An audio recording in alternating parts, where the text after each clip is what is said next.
El Renacimiento es la edad en que el hombre vuelve a encontrarse a sí mismo cuando, abandonando la interpretación de la vida terrena como preparación para otra vida, la celestial y eterna, renunció al cielo para afirmarse en la tierra y pedirle a ella su paraíso.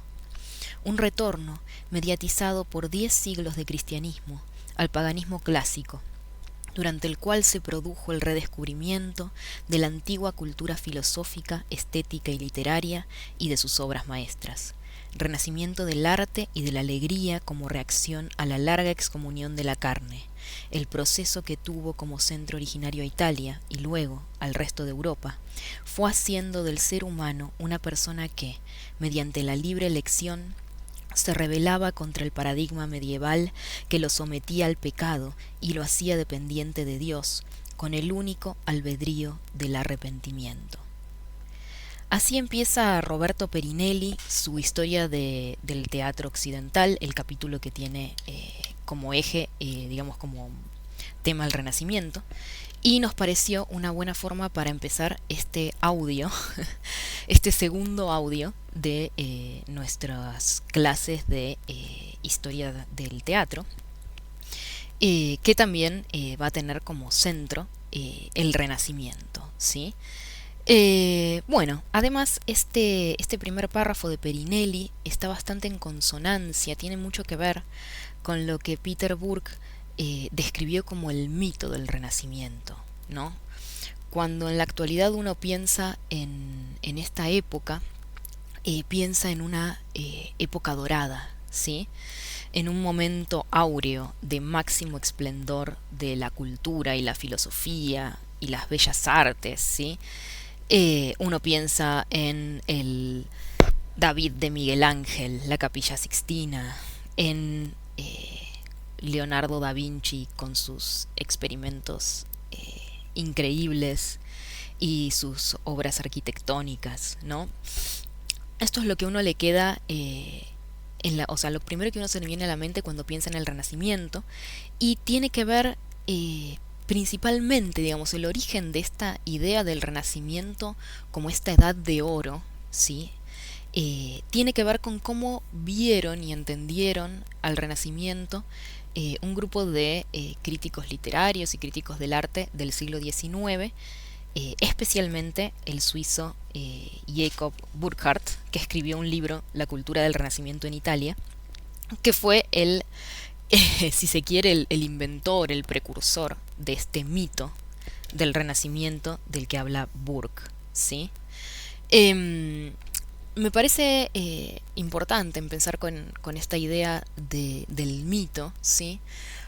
Porque acuerdo con Burke en que, bueno, mito tiene dos acepciones, ¿no? Cuando uno habla de historia, un mito es una historia engañosa, ¿sí? Algo que se cuenta pero que en realidad no es verdadero. Y tiene un poco de esto la idea del Renacimiento que promovió Burckhardt, que hablaba bastante más de él mismo como historiador y de los conflictos de su época, del siglo XIX, que lo que realmente podía probar acerca de este periodo, a los inicios de la modernidad. Pero también, dice Burke, mito tiene otra acepción que habla de una historia, ¿sí? Que no tiene valor de verdad, digamos que no busca ser un relato histórico fidedigno, probado con hechos y datos, sino que es una historia de orden simbólico, ¿sí? Que trata de héroes y de dioses y de semidioses y de personas sobrenaturales que realizan grandes proezas y que sirve, ¿sí? O sea, que pertenece a este orden simbólico y o alegórico de las historias que nos permiten explicarnos a nosotros mismos. Y en ese sentido también es una buena forma de pensar al Renacimiento. Tanto a como los mismos hombres renacentistas se pensaron a sí mismos y se explicaron a sí mismos el proceso en el que estaban viviendo, como los hombres del siglo XIX, estos críticos del arte, críticos literarios, historiadores del siglo XIX, se quisieron explicar a sí mismos y explicar sus problemas a partir de este mito del Renacimiento. Así que bueno, eh, Nosotros nos interesa pensar en este momento de la historia del teatro, pero también del arte en general y de la cultura, pensarlo más allá del mito que nos fue legado, digamos, de este mito áureo eh, que gira en torno al Renacimiento. Para empezar, es un momento de la historia que es bastante difícil de delimitar. Hace poco me enteré que los historiadores serios, los historiadores sociales, digamos, no piensan en esta categoría. Nos la legaron a nosotros para la historia del arte y de la literatura.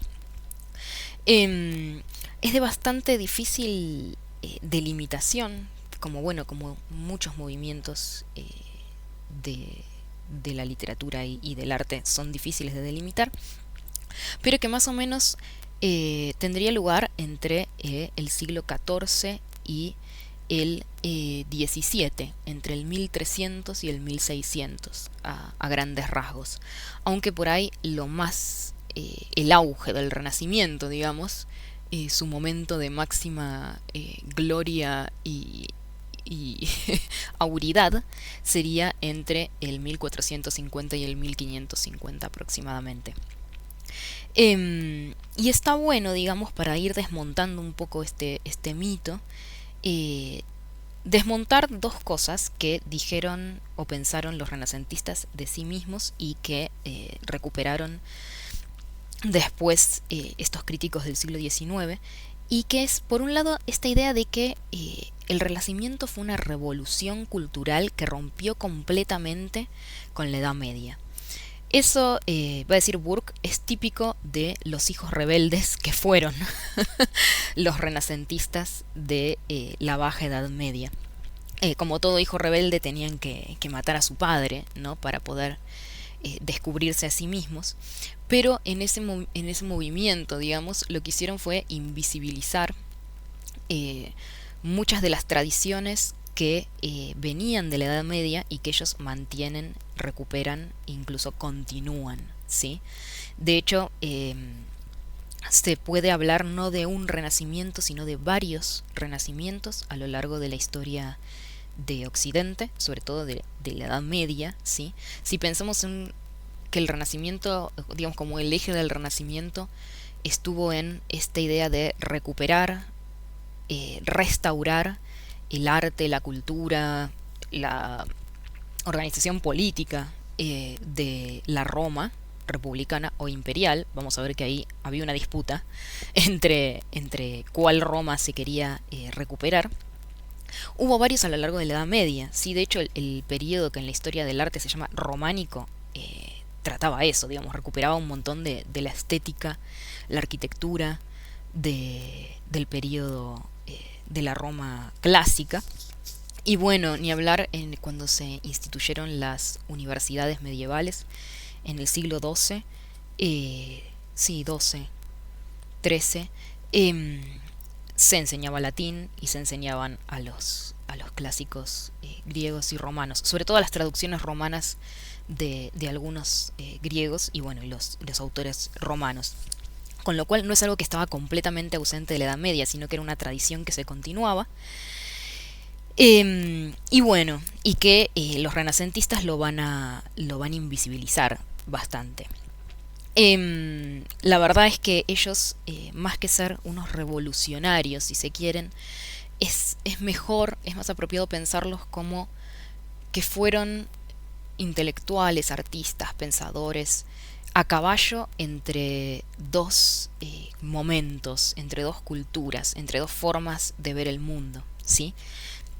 Y que como tales combinaban aspectos que venían de la Edad Media con los aspectos de los que ellos querían restaurar de la antigüedad clásica, que muchas veces era una antigüedad clásica más imaginaria que real, y cosas propias de su tiempo, ¿sí? De la modernidad que se abría paso en estos momentos en el mundo occidental. Así que bueno, lo que sí podemos pensar, o sea, no podemos pensar el Renacimiento como esta edad de oro, eh, como nos lo vendieron durante mucho tiempo, sobre todo en los en los catálogos turísticos de Roma y Florencia. Pero sí podemos pensar en el Renacimiento como este momento bisagra, ¿sí? Como esta transición entre la Edad Media y la modernidad, que implicó cambios profundos en la cultura occidental. Y en este sentido es en el que vamos a pensarlo en estas clases, ¿sí? Nos interesa pensar este momento y sus repercusiones que tuvo para, bueno, para el arte, o cuáles fueron las formas del arte que este contexto fue el germen, la semilla, el humus en el que eh, florecieron y tuvieron lugar tantas expresiones artísticas eh, increíbles a nuestros ojos contemporáneos. Bueno, entonces, si yo les estoy diciendo que hubo bastantes continuidades entre la Edad Media y el Renacimiento, y que incluso puede hablarse de más de un Renacimiento a lo largo de los 1000 años que duró la Edad Media. ¿Qué tuvo entonces de importante? ¿Por qué pensamos en este Renacimiento con mayúsculas y los otros no? ¿Por qué nos interesa este y no los otros? ¿Por qué este se puede pensar que implicó el fin de la Edad Media y el inicio de la modernidad? ¿O qué pasó en este momento que tuvo como lugar esta fractura que diferencia el Renacimiento que comienza en el siglo XIV de los anteriores, digamos? Y en ese sentido voy a hablar un poco de lo que fue la que se llamó la crisis del siglo XIV, como este momento o este proceso que implicó el final de la Edad Media y la no sí crisis, el resquebrajamiento de el modo de producción feudal, que es en términos marxistas el modo de producción propio de este periodo de la Edad Media.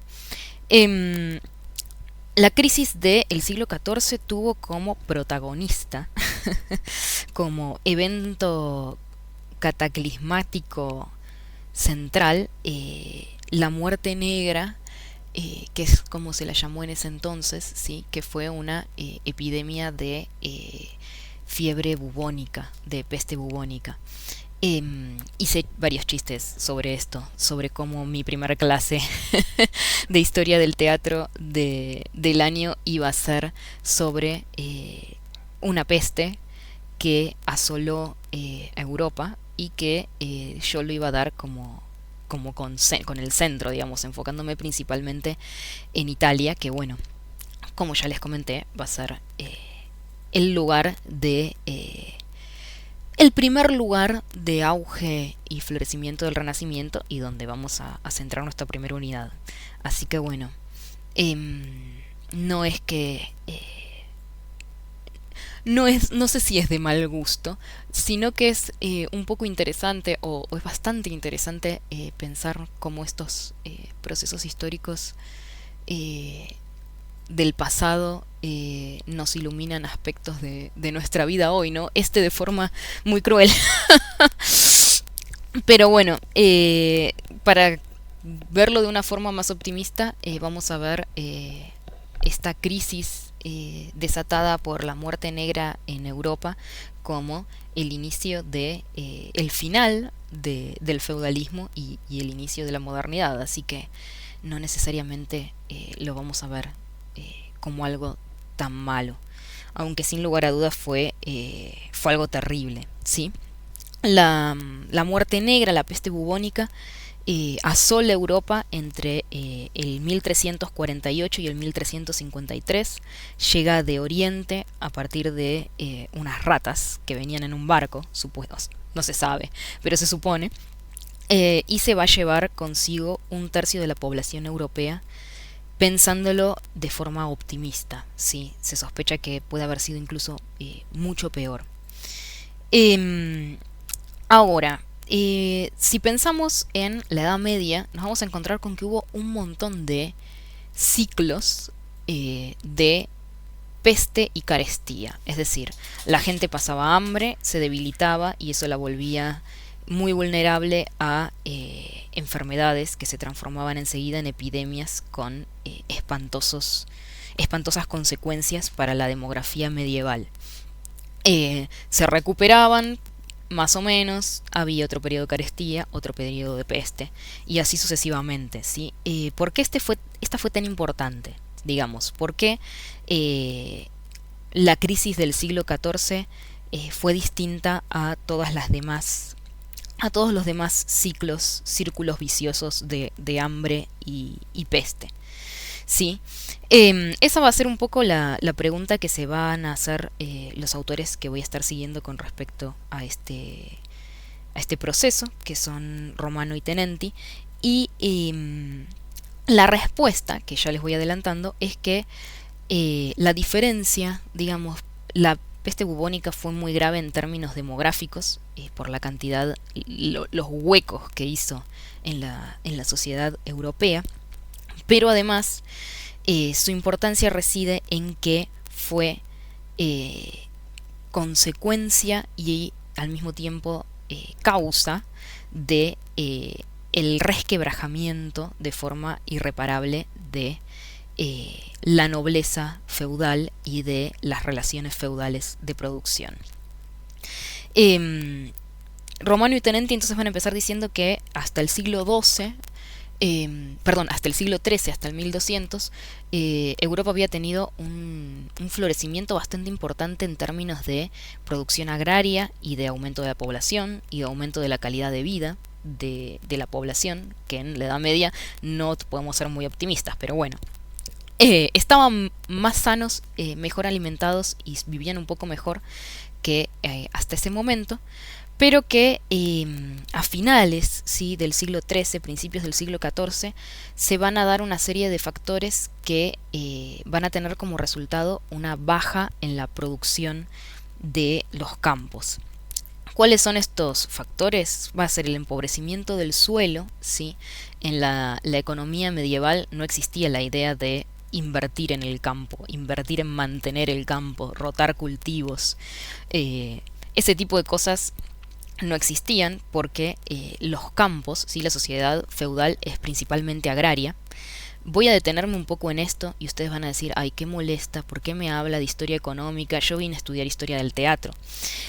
Pero la verdad es que habiendo visto a varios de sus compañeros rendir los exámenes de Historia 1, me di cuenta que para muchos de ustedes es difícil la distinción entre estos dos periodos, ¿no? Entre la Edad Media y los principios de la Edad Moderna. Y que bueno, entonces podía tomarme unos minutos para describir un poco más detalladamente la sociedad feudal y cuáles son los principales cambios con el periodo siguiente. La sociedad feudal, entonces, como les decía, la base de la sociedad feudal es agraria, ¿sí? Estamos hablando de un castillo, ¿sí?, con una muralla que está en el medio de una gran extensión de campo. Las personas que viven en el campo, los famosos campesinos o siervos de la gleba, los siervos medievales, son familias que viven en esa tierra desde hace muchas generaciones y que están atadas a esa tierra, ¿sí?, por un vínculo feudal con el señor, ¿sí? No se pueden ir. Si un día se les quema la cosecha y deciden irse a probar mejor suerte a otro lugar, no pueden hacerlo, ¿sí? Están atados a esa tierra y a ese señor feudal, ¿sí?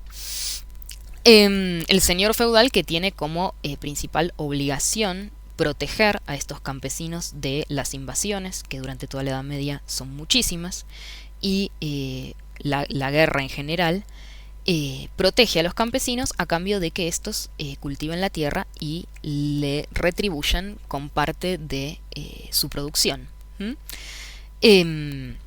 Así es como Duby describe la sociedad feudal como dividida en tres órdenes principalmente: los que luchan, que son los señores feudales, los nobles; los que oran, la iglesia, los curas, a los que los campesinos también mantenían con su trabajo; y bueno, los que labran, que son los campesinos. Em, el señor feudal, que era el verdadero señor de la tierra, a pesar de que no la trabajaba, nunca se le hubiera ocurrido en la vida reinvertir algo de las ganancias que obtenía de sus campesinos o de sus campañas militares en aumentar la productividad del campo. Eso no estaba en su mente. Y en los campesinos, que eran los que trabajaban la tierra, si se les hubiera ocurrido, no hubieran podido porque eran personas muy pobres y con muy pocos recursos como para estar invirtiendo en mejorar las semillas, rotar los cultivos y ese tipo de cosas que en la actualidad son tan sabidas, ¿no? Con lo cual, bueno, después de un periodo de florecimiento de la agricultura, a finales del siglo XIII, principios del XIV, hay un empobrecimiento del suelo que se empeora con un cambio climático bastante abrupto. Tuvieron varios años de inviernos muy fríos, muy crudos y veranos no tan cálidos y sobre todo muy húmedos. Y esto provocó que bueno, las tierras fueran menos productivas, las cosechas fueran menos generosas.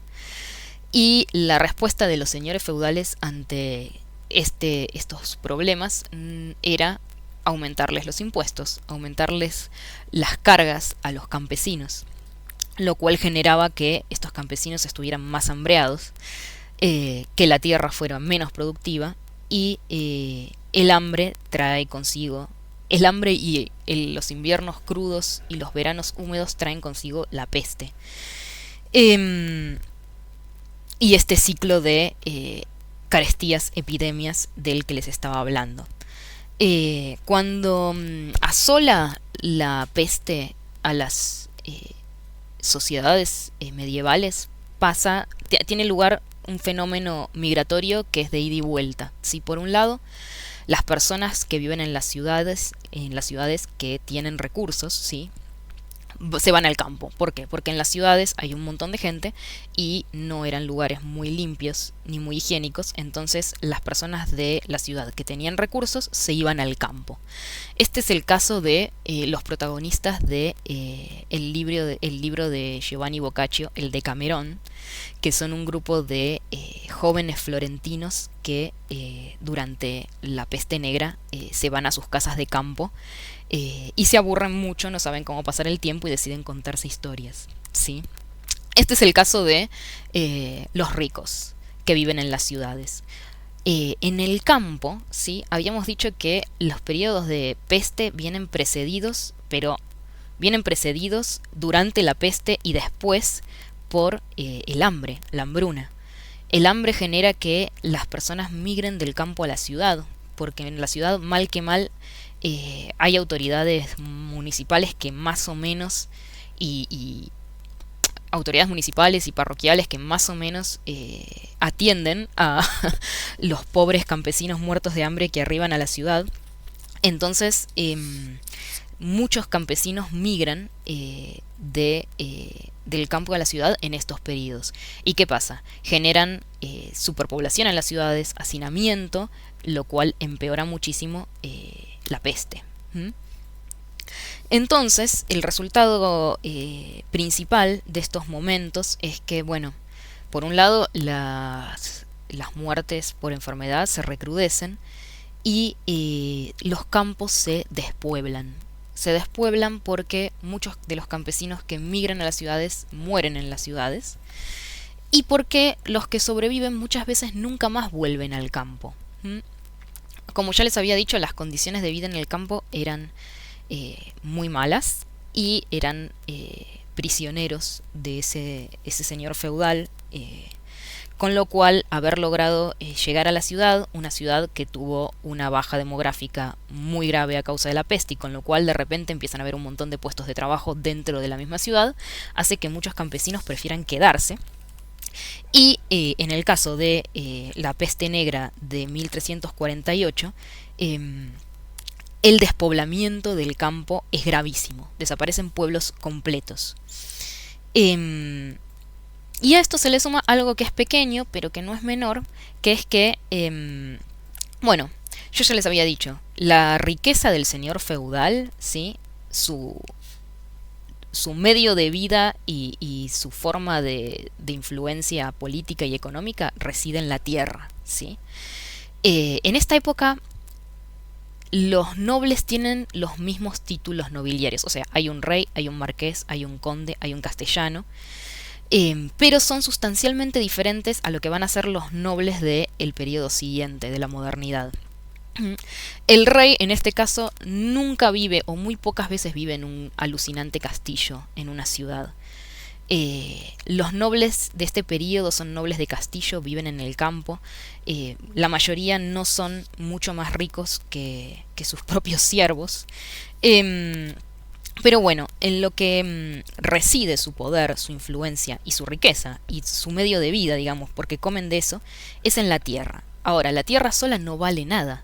Necesitan a los campesinos que las trabajen, si no, es lo mismo que nada. Si el campo está despoblado porque muchísimos campesinos murieron por la peste y muchísimos más se fueron, hay un resentimiento y una contracción muy grande del poder económico de los señores feudales.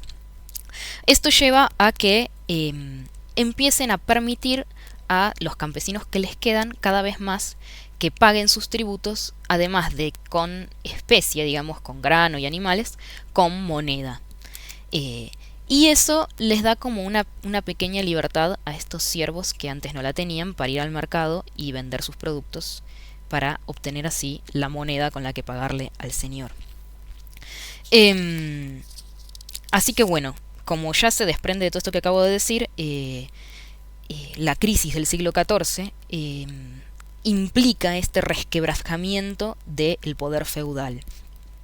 Los señores feudales en grandes campos con muy poca mano de obra se ven obligados a tener varias concesiones con los campesinos que les quedan.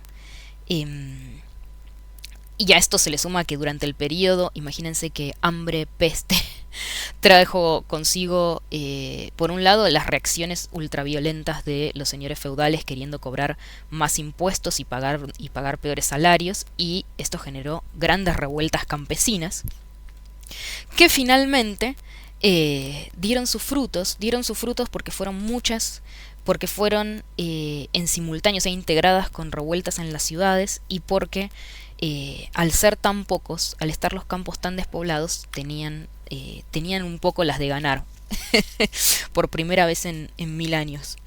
Y así lo que se entendió como una gran crisis desde el punto de vista de los señores feudales implicó algunas mejoras y algunas libertades civiles ganadas por parte de los campesinos.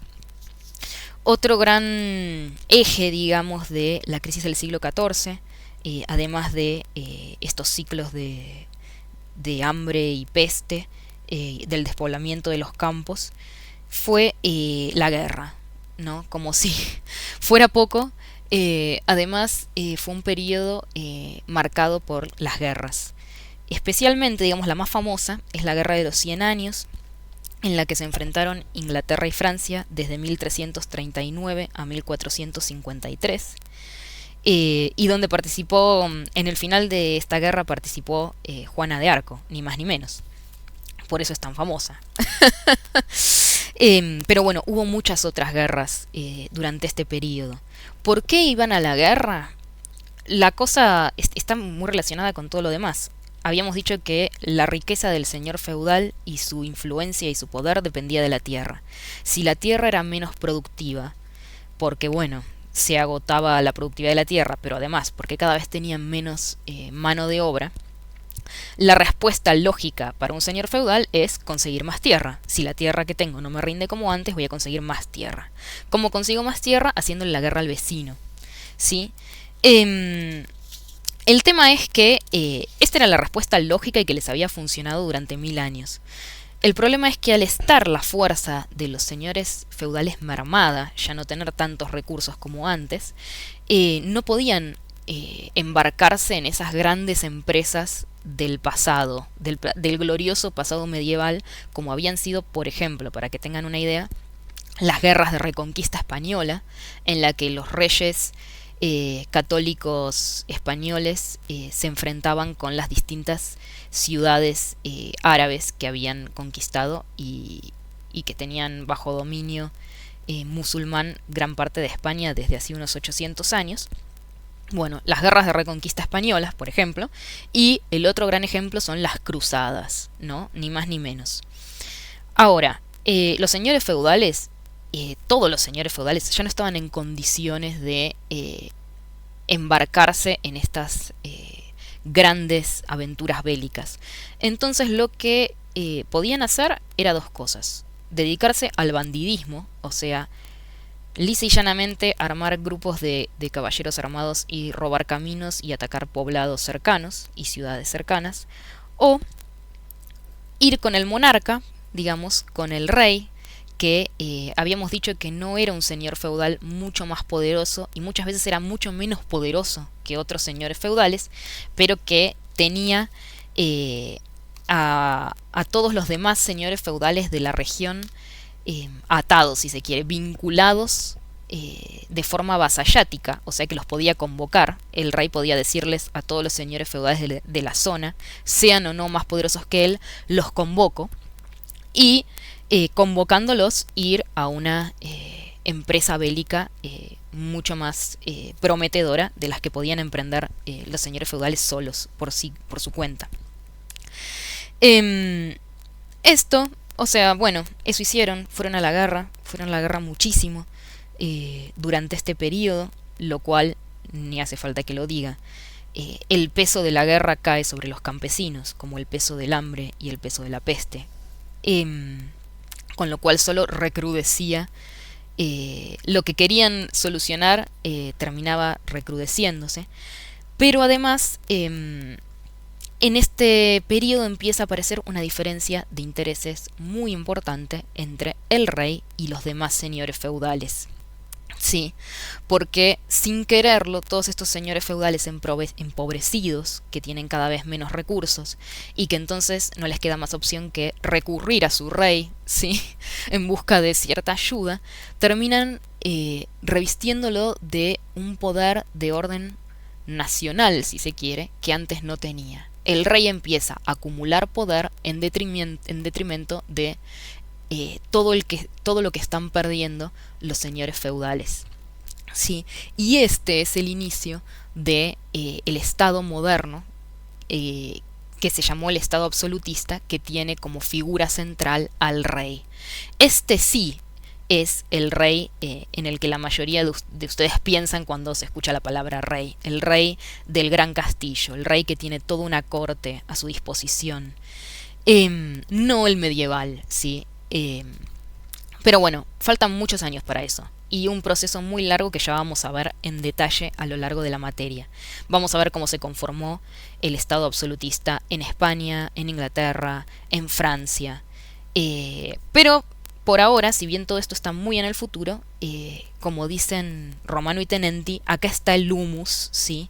En donde van a germinar las semillas de la modernidad. Entonces, como conclusión a todo este resumen muy breve y muy somero de lo que fue un proceso histórico muy largo, como dijo una vez mi profesora de historia, el burgués no salió de una rata bubónica, no fue algo de un día para el otro, sino que fue un proceso muy largo, pero que así se inicia con esta crisis en la que los señores feudales pierden poder, los campos se despueblan y de a poco se va centralizando el poder en la figura del rey y las ciudades ganan mucho terreno frente a los campos. Si la sociedad medieval tenía una base agraria y entonces eran inmensos campos y bosques y zonas de pastoreo con pequeñas ciudades cada tanto, separadas por mucho campo, las ciudades empiezan a ser cada vez más importantes y empiezan a ser realmente los centros sociales y culturales del nuevo periodo.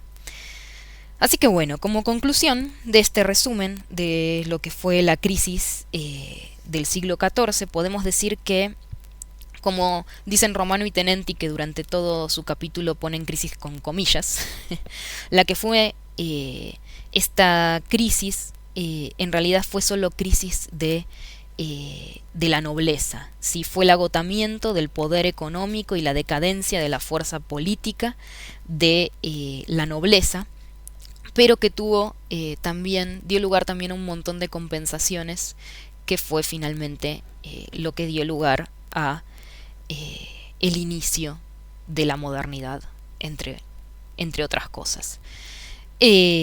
Bueno, entonces, habiendo hecho ya este resumen, este pequeño resumen, podemos empezar a hablar, dejar la Edad Media y empezar a hablar de lo que nos compete en esta materia, que es ni más ni menos que la modernidad, que es un término flexible, amplio. La gente no se termina de poner muy de acuerdo en qué queremos decir cuando hablamos de modernidad. ¿Cuándo empieza? ¿Dónde termina? ¿Terminó? ¿Somos modernos? ¿Alguna vez fuimos modernos? ¿Somos posmodernos? ¿Qué es ser posmoderno? ¿Qué fue ser moderno? Bueno, todas esas cosas que no tienen respuesta y que los filósofos contemporáneos todavía discuten, pero que a los fines prácticos de esta materia vamos a pensar como que sí. Fuimos modernos en una época, ya no lo somos. La modernidad fue un periodo histórico que empieza en este momento, ¿sí? Más o menos a finales del siglo XIV, principios del siglo XV, y que se extiende más o menos hasta finales del siglo XIX, principios del XX. Hay algunos historiadores que sostienen que la modernidad termina con la Revolución Francesa en 1789. A mí me gusta más pensar, digamos, o considerar la otra postura, que es que termina con la Primera Guerra Mundial en 1914. Porque entiendo que todos los procesos históricos, políticos, culturales que tienen inicio ahora en este momento son los que desatan, digamos, las condiciones que dan lugar a la Primera Guerra Mundial, sí, como final cataclismático de las ideas de progreso, que son características de este periodo.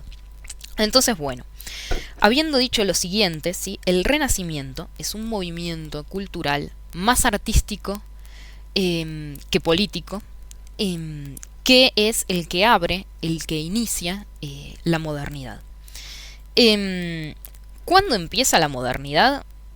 No tiene una fecha de inicio determinada, ¿sí? Sino como bien les acabo de explicar, el final de la Edad Media fue un proceso largo que tuvo un montón de determinantes, pero les voy a dar algunas fechas interesantes para considerar como claves para este proceso, digamos, para esta época, que nos ayudan mucho a pensar en esta época.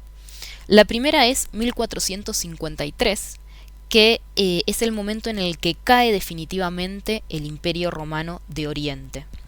Ustedes saben que la Edad Media empieza en el siglo IV después de Cristo, cuando cae el Imperio Romano de Occidente, cuando cae Roma. Y 1000 años después, sí, en el 1400, en el siglo XV, cae finalmente la otra mitad del Imperio Romano, el Imperio Romano de Oriente, que tenía como capital a Constantinopla, en manos del Imperio Romano, en manos del Imperio Otomano de los turcos, marcando, si se quiere, o como uno de los eventos iniciáticos de la modernidad, ¿sí? La caída del Imperio Romano Oriental. En 1492, como ustedes saben, se descubre América, ¿sí? Y entonces los europeos se tienen que enfrentar con esta idea, con estas dos ideas. Por un lado, del final definitivo del Imperio Romano, que durante toda la Edad Media fue como una idea omnipresente, la idea de restaurar la gloria del Imperio Romano, o sea, como una gran sombra. Bueno, acá se termina de desvanecer completamente. Y por otro lado, con la idea de que el Mediterráneo, como su nombre lo indica, su nombre era mentiroso finalmente, porque no es el centro de la Tierra, sino que la Tierra es mucho más grande y que hay un montón de sociedades no cristianas y desconocidas un mundo completamente distinto con el que se tienen que hacer frente. Con lo cual el mínimo mundo medieval, occidental y cristiano, que solo tenía como enemigo, eterno enemigo, a los musulmanes de Oriente, estalla. Ya había estallado bastante con Marco Polo, pero acá termina de destruirse, digamos. El hombre renacentista, a diferencia del hombre medieval, se enfrenta con un universo que está abierto, ¿sí? Que no sabe cuán grande es. Y la tercera fecha, o el tercer año, tercer fecha, tercer año, no importan las fechas y los años, lo que importan son los procesos. Pero el tercer proceso que va a ser fundamental para este periodo ocurre en 1517, que es cuando este monje, Martín Lutero, rompe definitivamente con la Santa Sede, creando como daño colateral el protestantismo, la reforma protestante. Con lo cual se quiebra este otro gran pilar de la sociedad feudal, que es la iglesia católica, romana y cristiana. Bueno, y así, digamos, podemos pensar como estos tres ejes o estos tres acontecimientos como determinantes de esta nueva visión del mundo que se inicia en estos momentos, ¿no? Moderna, va a decir Habermas, es una época que se mira a sí misma en relación con el pasado, considerándose como el resultado de una transición de lo viejo a lo nuevo. Y así se va a pensar el Renacimiento. El Renacimiento, sobre todo, se va a pensar en relación con dos pasados. Por un lado, con Roma, ¿no? De hecho, de ahí viene su nombre, Renacimiento. ¿El Renacimiento de qué? ¿El despertar de qué? ¿La restauración de qué? De la gloria áurea de la antigua Roma, o de la visión que ellos tenían de la antigua Roma. Y por otro lado, con la Baja Edad Media, de la que se quiere a toda costa separar y diferenciar. Nosotros vamos a ver principalmente en esta unidad el Renacimiento italiano. A partir de Jacob Burckhardt, como yo les había dicho, uno piensa que el Renacimiento es cosa de italianos. Solo pasó en Italia. El origen es en Italia. Italia fue la creativa y el resto de Europa recibió como sus influencias, más o menos la imitó, pero el Renacimiento es cosa italiana. Bueno, no es así, eso es parte del mito. Nosotros nos vamos a centrar en Italia porque si bien no es la única madre o no es la estrella principal o la estrella única de este movimiento, sí es donde se origina, sí es donde tiene lugar en un principio y bueno, por esas razones cronológicas es que nosotros arrancamos por ahí. Pero está bueno pensar que Italia, o sea, el Renacimiento no hubiera sido lo que fue sin estas pequeñas cosas como la reforma luterana que tuvo lugar en el centro de Europa, donde ahora es Alemania, y sin, por ejemplo, la invención de la imprenta o la invención de la pintura al óleo, todas cosas que pasaron en el centro de Europa.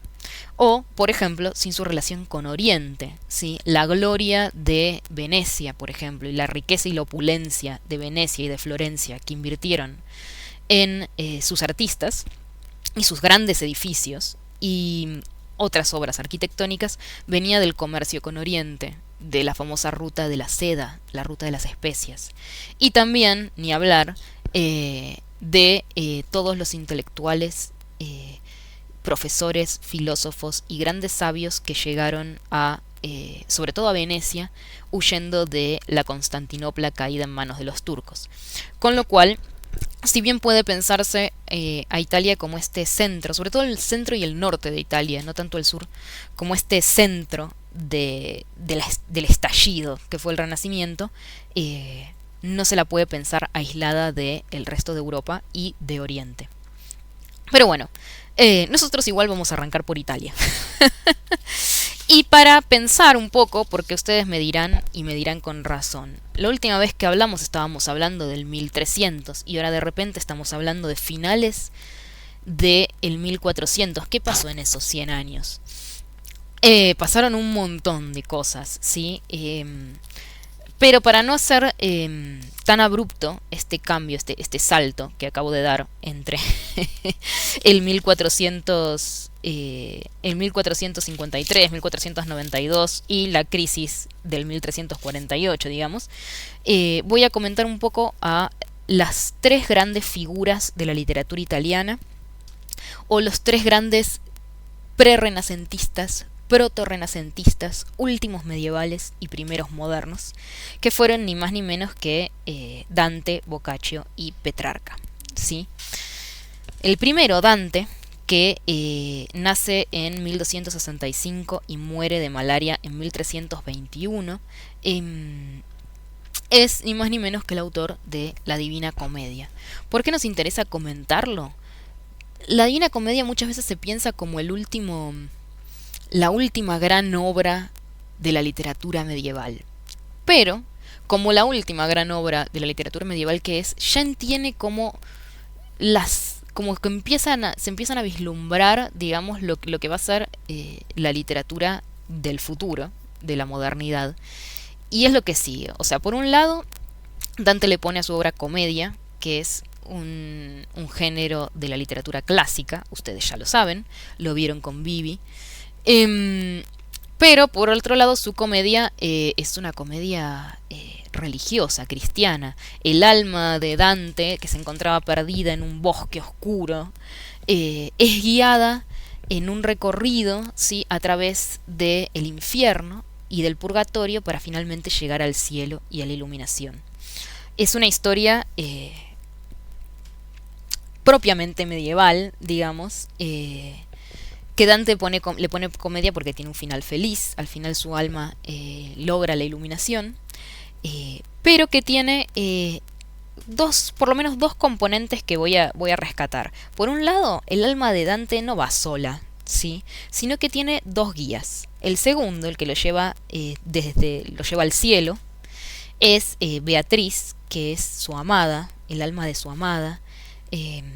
Acá Dante está jugando con la poesía provenzal, que es medieval, pero también ahí como coqueteando con la literatura del futuro, en el sentido de que pone como depositaria de el que sería el amor sacro a una amada, una mujer, ¿no? No una santa, sino la que había sido su amada en vida. Y por otro lado, quien guía a Virgilio, ¿sí?, desde el bosque oscuro donde estaba perdida su alma, a través del infierno y del purgatorio, no es ni más ni menos que Virgilio, el poeta romano del período augustal, autor del poema épico La Eneida, ¿sí? Eso por un lado, ¿no? Acá vemos como mezclados estos componentes de la cultura clásica y de la cultura medieval. Pero además, y esto por ahí es lo más importante, la Divina Comedia no se escribe en latín, sino en italiano, ¿sí? Durante la Edad Media, toda la literatura, toda la filosofía, todos los tratados de teología se escribían en latín. Y bueno, y Dante decide recuperar o exaltar el toscano, su lengua madre, como una lengua propia de literatura, una lengua a la altura de la literatura, como un gesto controversial, si se quiere. La segunda figura de la que vamos a hablar es Giovanni Boccaccio, que vive entre el 1313 y el 1375 y escribe esta obra de las que ya les hablé, que se llama el Decamerón. Una cosa curiosa es que Dante le había puesto a su obra únicamente comedia. El que le pone Divina Comedia es Boccaccio, y le dice que la de Dante es la Divina Comedia porque la comedia humana es su obra, es el Decamerón. ¿Por qué?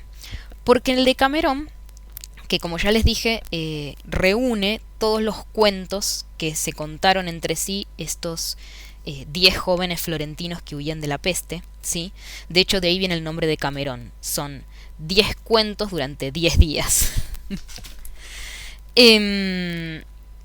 Es una comedia humana. Los personajes no hacen viajes espirituales, no van ni al cielo ni al infierno, sino que están en esta situación mundana y actual, además. Si el Decamerón se escribe entre el 1348 y el 1353, es decir, se escribe durante el periodo de la peste, se escribe a partir de la tradición oriental del relato enmarcado, ¿sí? De las Mil y una Noches, por ejemplo, pero que también fue una tradición medieval la de enmarcar varios cuentos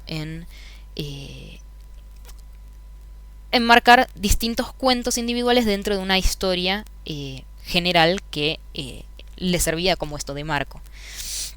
Pero son todas historias de gente común, cotidianas, que tienen que ver con esposas que se aburren de sus esposos, con jóvenes que quieren seducir muchachitas y distintos otros tipos de historias no sacras. Por eso la de él era la comedia humana. Además, una cosa interesante es que el Decamerón, bueno, fue prohibido por la Inquisición, estuvo en el índex de los libros prohibidos para los católicos, junto con El Príncipe de Maquiavelo, por ejemplo, pero además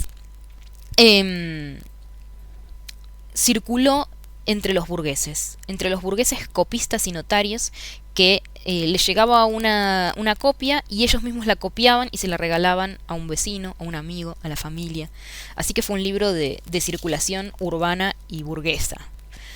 Bueno, la última figura voy a hablar brevemente porque mayormente tuvo que ver con la poesía, que fue Petrarca, Francesco Petrarca, que fue contemporáneo y muy amigo de Boccaccio, y que se lo considera el primer humanista, ¿sí? El líder de los humanistas. Bueno, los humanistas de el 1400 y el 1500 lo ven a él como el primer hombre moderno. Bueno, con estas tres figuras que funcionan ahí como una bisagra entre la crisis del siglo XIV y los albores del Renacimiento, vamos a hablar un poco de las que fueron las principales características de este periodo. Vamos a hablar de Italia, pero vamos a hablar generalmente. Voy a hacer un próximo audio en el que sí voy a hablar más en detalle de algunos artistas en particular y a dar el contexto propiamente dicho en el que se escribe La Mandrágora de Maquiavelo, que es la obra que vamos a ver. Así que bueno, ahora voy a hablar bastante generalmente de las características de este movimiento. Para empezar, el concepto fundamental del Renacimiento es ni más ni menos que el de mímesis, ¿sí? Mímesis de la antigüedad clásica. El Renacimiento es el renacimiento de la cultura, la filosofía, la estética de la antigüedad clásica. Pero, y esto es importante recalcarlo, para los renacentistas, cuando los renacentistas decían antigüedad clásica, estaban pensando en Roma antes que en Atenas, en Grecia. Estaban pensando en Virgilio antes que en Homero, ¿sí? Porque Grecia había sido un mundo perdido durante toda la Edad Media. De hecho, no se hablaba griego, no se entendía griego, pero sí latín. Y por eso Roma y no Atenas fue la imagen dorada a imitar por los renacentistas de este momento, ¿sí? Además, si estamos pensando que este movimiento tiene como eje central, digamos como epicentro, a Italia, era lógico, porque ahí estaban las ruinas del Imperio Romano, estaban a la vista. Por eso, al arte que mejor se le dio lo de imitar a la antigüedad clásica fue la arquitectura. Y la mayoría de los grandes arquitectos de este periodo viajaban a Roma a ver las ruinas y medir las ruinas y a recrear todo un estilo de arquitectura basado en la Roma clásica, y en un libro que sobrevivió y que fue copiado asiduamente durante este periodo, que fueron los 10 libros de la arquitectura de Vitruvio, ¿sí? Un romano, donde explicaba los principios de la arquitectura romana. Otra de las artes beneficiadas fue la escultura también, porque había modelos antiguos, ¿sí? Habían pervivido muchas obras, sobre todo copias romanas del período helenístico griego, como por ejemplo el Apolo de Belvedere o la Venus de Milo, o el que va a ser una obra clave para el Renacimiento y el clasicismo posterior, el Laoconte, ¿no? Este grupo arquitectónico eh, impresionante basado en un pasaje de la guerra de Troya.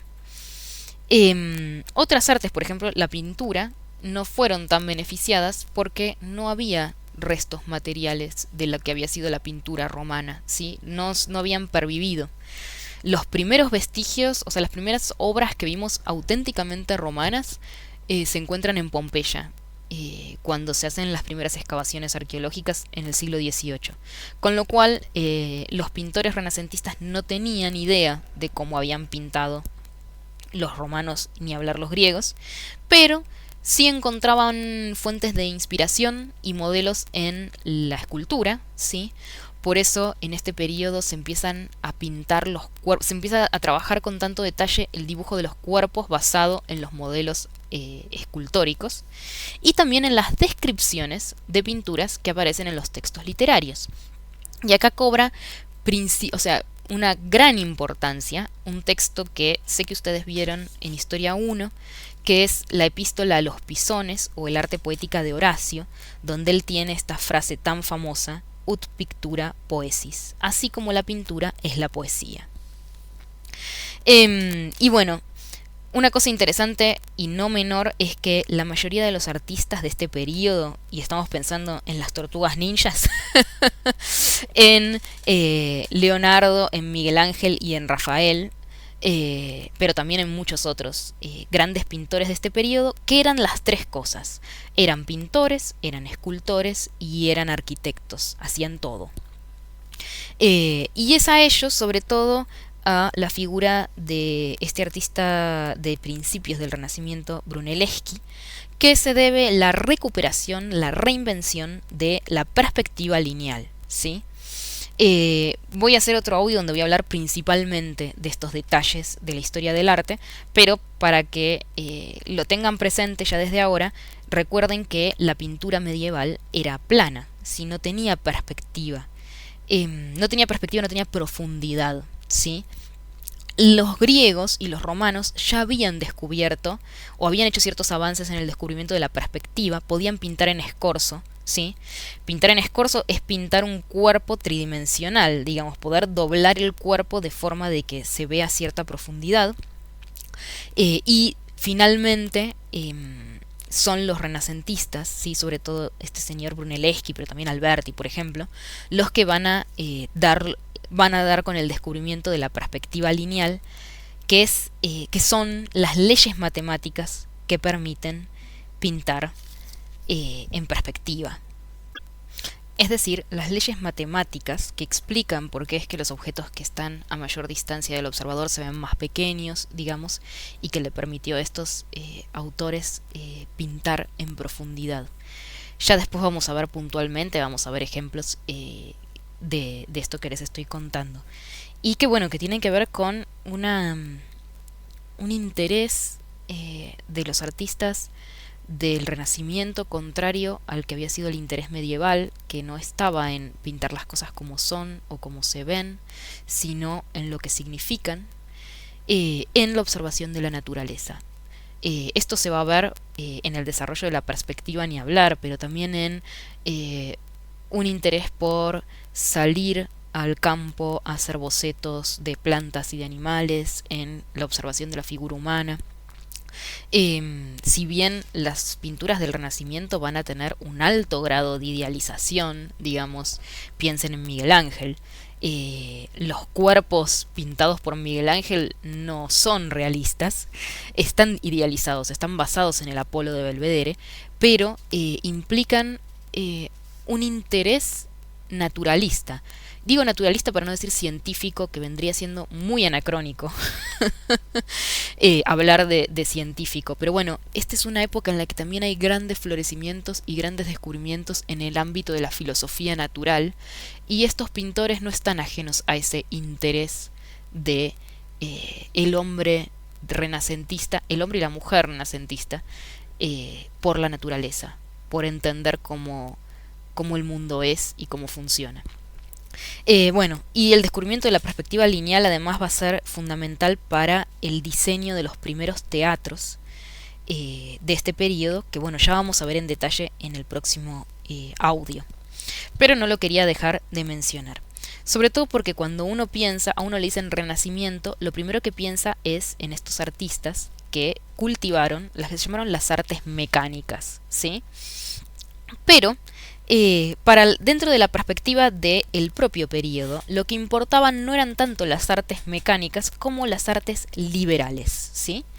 Y eso tiene que ver con que el Renacimiento fue una idea y un emprendimiento de un grupo bastante reducido de personas, de hombres principalmente. Hubo mujeres mecenas, hubo mujeres poetisas, hubo mujeres que leían y escribían en griego y en latín, pero fueron muy poquitas.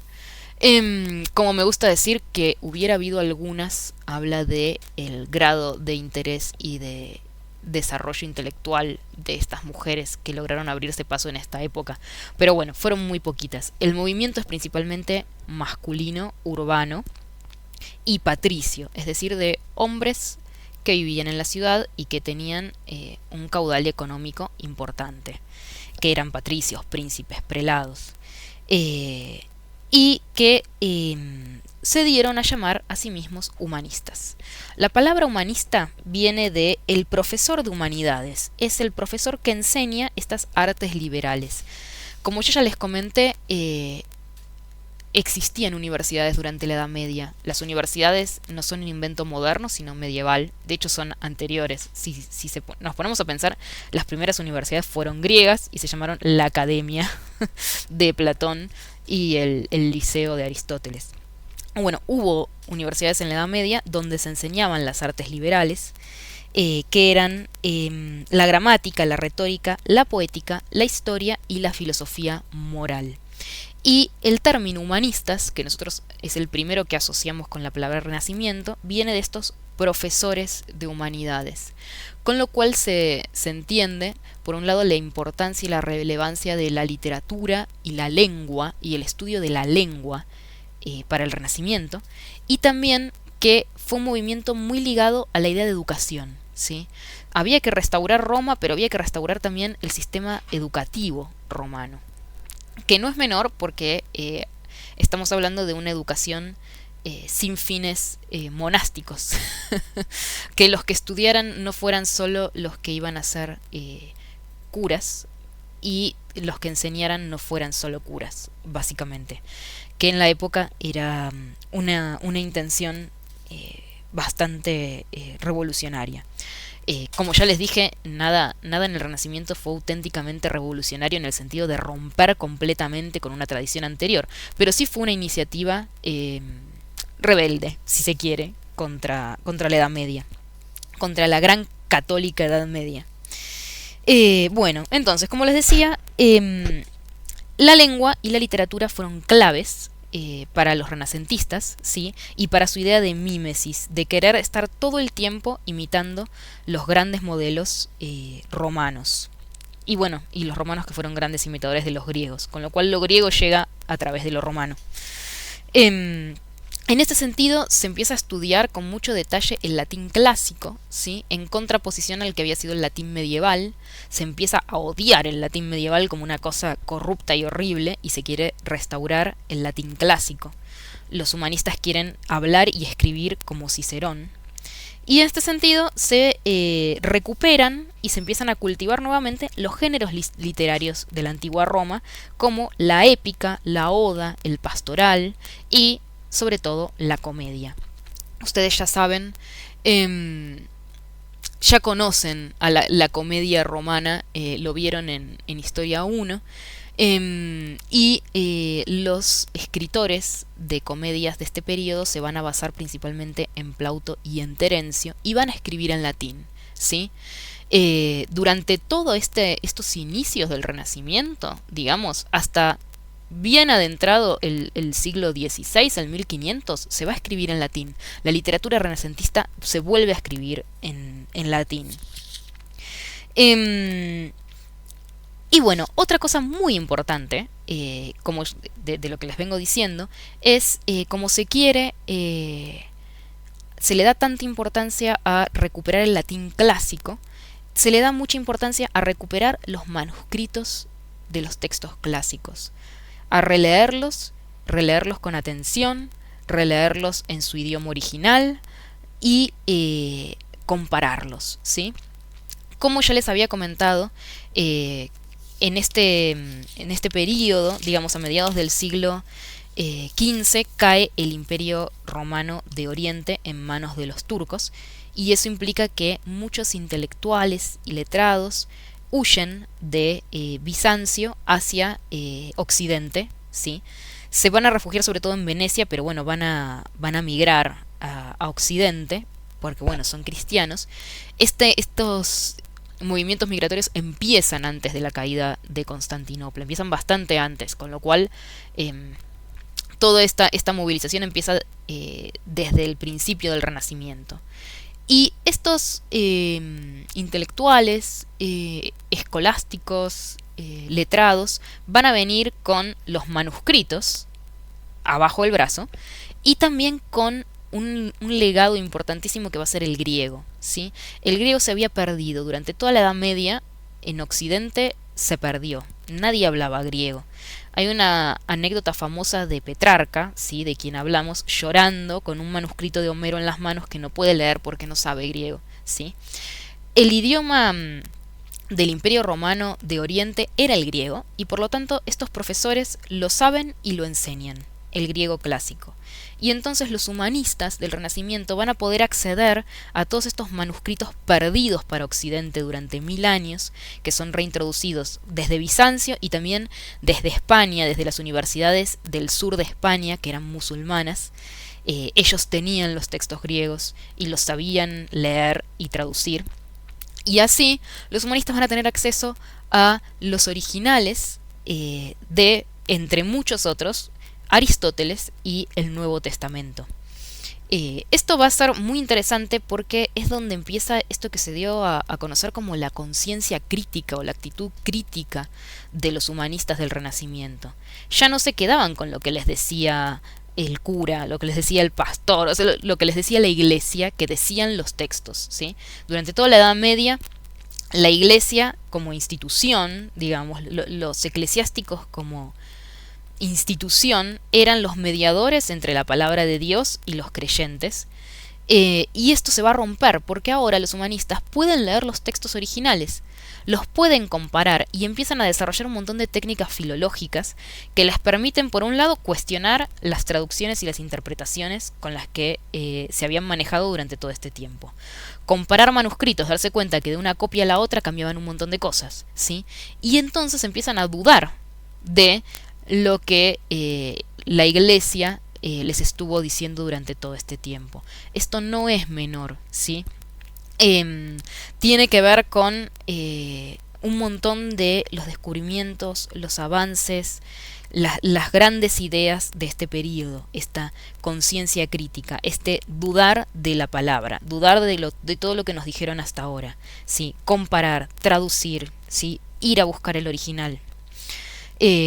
Lutero, que ya vimos la importancia que tiene, fue un humanista en este sentido. Él fue un eclesiástico, ¿sí? Un monje, creo que benedictino, ahora no me acuerdo 100% bien, pero creo que un monje benedictino, educado en este periodo, educado para poder, o sea, con una formación muy importante en teología, que en un principio lo que él se propuso no fue romper para siempre con la Iglesia de Roma, sino discutir en términos intelectuales teológicos sobre lo que decían las escrituras, ¿sí?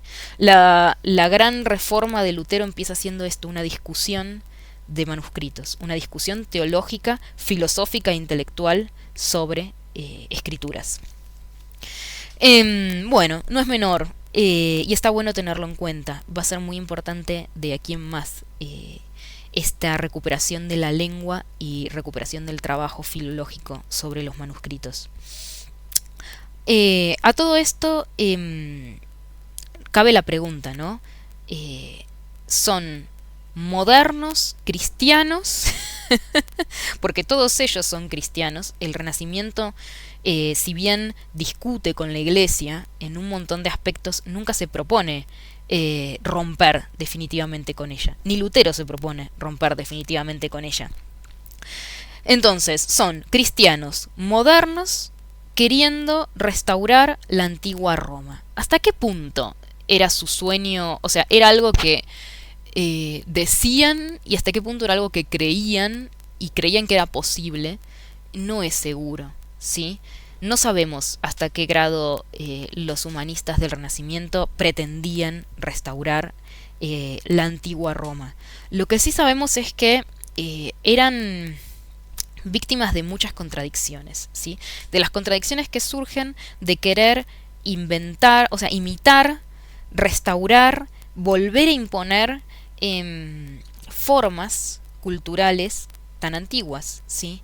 Y que por su trabajo, por todo este trabajo que hicieron con los manuscritos, ellos eran conscientes de la distancia histórica que los separaba de la antigüedad clásica. No eran inocentes en ese sentido. Si ellos sabían que Roma estaba lejísimo, que era otro mundo completamente distinto, que en el medio había 1000 años, ¿sí? Pero por otro lado se sentían muy próximos en su espíritu a los grandes romanos, ¿sí? Petrarca, Maquiavelo van a escribir cartas a Cicerón, ¿sí? Van a imitarlos desde una proximidad afectiva muy importante. Y esto va a generar contradicciones, ¿sí?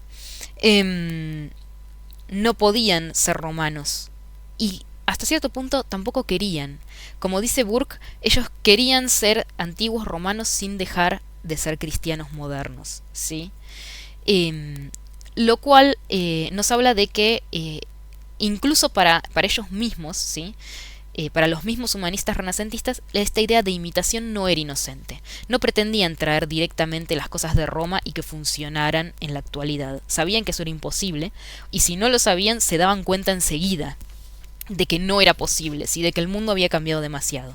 Entonces, lo que operó mayormente fue, sobre todo en los artistas más creativos, ¿sí? Y en los pensadores más inteligentes, más agudos, fue una traducción en el sentido benjaminiano de la traducción, en este traer el modelo del pasado y hacerlo mío, ¿sí? Volverlo propio, transformarlo al mismo tiempo que me transformo a mí mismo.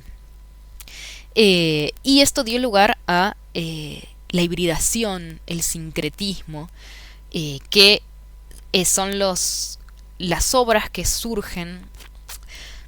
Las obras que surgen de este sincretismo, de esta hibridación, dan cuenta de esta tensión, de esta contradicción constante entre los dos pasados, entre el no poder romper completamente con el pasado medieval que dio lugar a esta sociedad contemporánea y esta gloriosa edad de oro que quiero a toda costa redescubrir, hacer renacer en nuestra época. Un ejemplo muy interesante es el del Orlando Furioso de Ariosto. Es un texto de 1516 que es un híbrido entre lo que habían sido los cantares de gesta, los romances de caballería propios de la Baja Edad Media, como el Cantar de Roland, por ejemplo, las historias de caballeros que lee el Don Quijote, y el relato épico clásico, ¿sí? Ahora, no es ninguna de las dos cosas, es un híbrido entre los dos que es al mismo tiempo muy irónico. O sea, es un híbrido entre dos modelos muy distintos, como es la épica y el cantar de gesta, digamos, de dos épocas muy distintas, pero la distancia irónica que Ariosto pone entre los dos habla de un artista que es consciente de esta distancia y es consciente de esta tensión entre los dos modelos, entre las dos herencias. El humanista del Renacimiento quiere reconciliar a toda costa Atenas y Roma con Jerusalén, y sabe que no se puede, digamos, y las grandes obras de este momento dan cuenta de esa tensión, de esa necesidad de reconciliar lo irreconciliable. Lo vamos a ver en Maquiavelo, sobre todo en Maquiavelo, así que bueno, ténganlo presente. Para terminar, entonces, vamos a retomar unas preguntas que se hace Peter Burke en este texto que se llama Sobre el Renacimiento o el Renacimiento, y que es por qué este movimiento de esta importancia, digamos, porque ya habíamos visto que hubo otros renacimientos a lo largo de la Edad Media, este que es tan importante, que se vuelve tan general, ¿sí? No se queda solo en las universidades, sino que se expande a través de Italia y a través de Europa, y da vuelta, pone el mundo patas para arriba, más o menos. ¿Por qué surge en el norte y el centro de Italia? ¿Por qué entre los siglos XIV y XVII? ¿Y por qué interesó principalmente a los patricios urbanos? En cuanto a la primera pregunta, ¿por qué Italia? Eso es bastante sencillo de responder, ya lo hablamos, en Italia están las ruinas romanas. Sí, la tradición clásica nunca fue algo remoto, siempre estuvo a la vista de los italianos. En este caso uno se tiene que preguntar por qué ahora, si siempre las tuvieron a la vista, si siempre estuvieron ahí, si nunca fueron algo ajeno. En los monasterios medievales estaban los manuscritos en latín. ¿Por qué le interesa a los humanistas ahora y no antes?